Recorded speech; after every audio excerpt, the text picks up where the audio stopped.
V-Guard presents Bihar की बात, को पावर्ड बाय सेंसोडाइन एंड विमल। बोलो जुबां केसरी। संजय कि छपरा में जिस तरीके से केवल छिटपुट हिंसा नहीं हुई है, 2 लोगों की मौत हुई है जहां तक मेरी जानकारी है, और तीसरे बुरे तरीके से घायल हैं। ऐसे में बड़ा सवाल यह उठता है कि छपरा में यह घटना घटी है, क्या बक्सर में यादव और राजपूत एक साथ वोट करेंगे? क्या आपको यह दिखाई पड़ता है कि जो कैंडिडेट राजपूत समाज से हैं बक्सर में, और उनके परंपरागत वोटर्स यादव समाज से हैं, मुस्लिम समाज से हैं, क्योंकि वो आरजेडी के उम्मीदवार हैं। ऐसे में बड़ा सवाल उठता है कि क्या बक्सर में आप देख पा रहे हैं छपरा की इस घटना के बाद कि यादव समाज और राजपूत समाज दोनों मिलजुल करके एक प्रत्याशी के पक्ष में वोट करेगा? ये एक बड़ा सवाल उठ खड़ा हुआ। देखिए, घटना कोई होती है तो उस घटना के असर तो होते हैं, उसके तात्कालिक प्रभाव होते हैं, उसके दूरगामी प्रभाव होते हैं। बिल्कुल आपके सवाल जो हैं उसमें दम है। और आज तो मैंने सुबह सुबह ही लोग जुड़े हुए थे, उनके इंटरव्यू में मैंने कहा भी कि 7-8 सीटों पर इसके प्रभाव पड़ेंगे। छपरा की घटना का प्रभाव कैसे पड़ेंगे इसके लिए यहाँ पर वक्त नहीं है, लेकिन हम लोग कभी तफ्तीश से बात करेंगे तो मैं बताऊंगा। बिल्कुल आपके सवाल में दम है कि क्या अगर दूरियां बनी है तो इन दूरियों का कोई असर होगा। क्योंकि एकमात्र राजपूत कैंडिडेट हैं सुधाकर सिंह, जो बक्सर से चुनाव लड़ रहे हैं, महागठबंधन के टिकट पर हैं, और माना जाता है कि जो यादव मुस्लिम का जो वोट है वो टेकन फॉर ग्रांटेड है, वो तो मिलेगा ही मिलेगा। तो क्या यादव मतदाता के मन में अगर जातीय बात आती है, जिस तरह से जातीय तनाव पैदा करने की कोशिश की जाती है, सरोज जी ने दूसरी बार ही सही लेकिन ईमानदार जवाब दिया इन्होंने कि हाँ, जाति सच्चाई है बिहार में, और राजनीति में जातियां प्रभावित करती है चीजों को।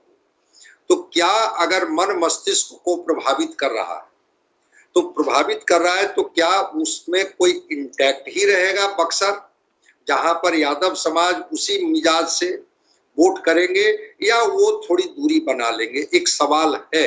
वैसे अभी चुनाव में देर है, घाव तो बड़े बड़े घाव भर जाते हैं, ये तो छोटी घटना है। लेकिन जो कल राजीव प्रताप रूढ़ी का जवाब आया, उन्होंने कहा कि भाई कोई व्यक्ति किसी पर हमला करने आएगा तो क्या करेगा, सेल्फ डिफेंस भी वो नहीं लेगा, इससे भी आप वंचित कर दीजिएगा।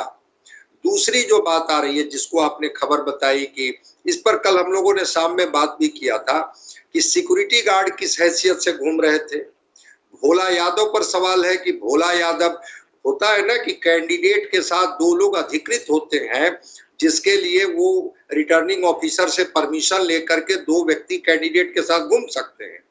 तो भोला यादव की जो तस्वीर जारी हो रही है, क्या उनके पॉकेट पर जो कुर्ते का पैकेट है उस पर वो लाल कार्ड है जिसमें है कि इन्होंने अधिकृत तौर पर परमिशन लिया था? आज तो एफआईआर भी दर्ज हुआ है चुनाव आयोग में, भाजपा के लोग भी गए थे और जेडीयू के लोग भी गए थे, कि क्या भोला यादव अधिकृत तौर पर रोहिणी आचार्य जी के साथ घूम रहे थे, या स्थानीय प्रशासन को बता करके ये घूम रहे थे कि भाई हमें इनके साथ घूमनी है। इसको लेकर के सियासत हो रही है।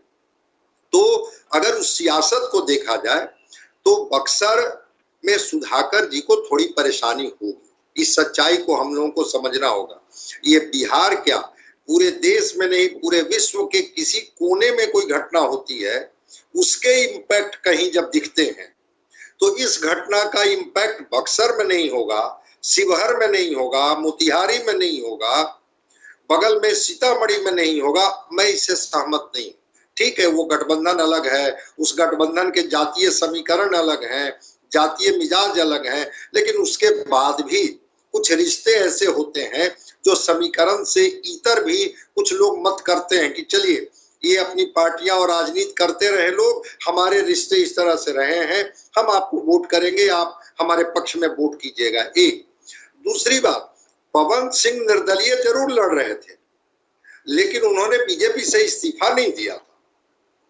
अगर पवन सिंह ईमानदार होते तो इस्तीफा दे देते बीजेपी से, जब उन्होंने मान ही लिया कि एनडीए के कैंडिडेट उपेंद्र कुशवाहा हो गए, तो आखिर पवन सिंह ने इस्तीफा क्यों नहीं दिया?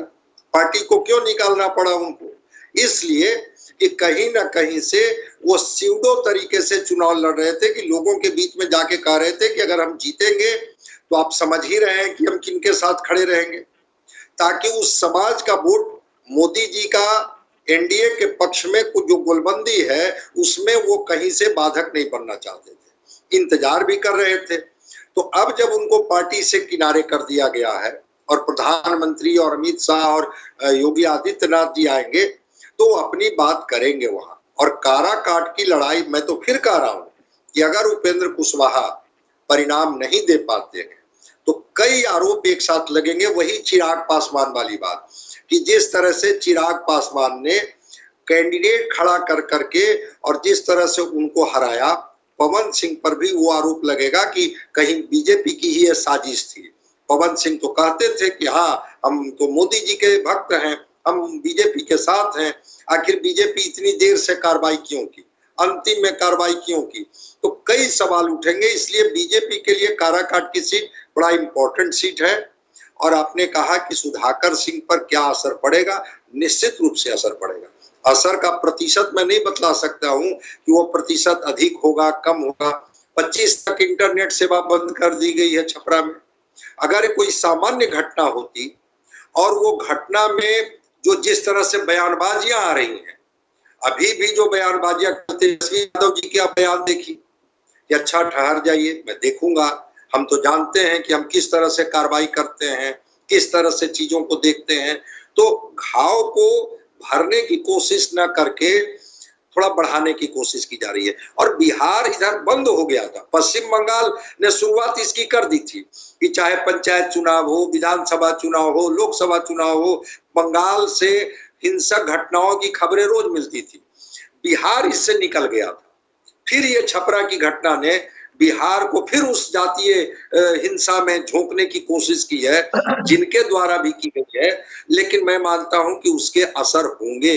असर का प्रतिशत क्या होगा ये मुझे नहीं पता है, लेकिन असर होगा। वी गार्ड प्रेजेंट्स बिहार की बात, को powered by Sensodyne and Vimal.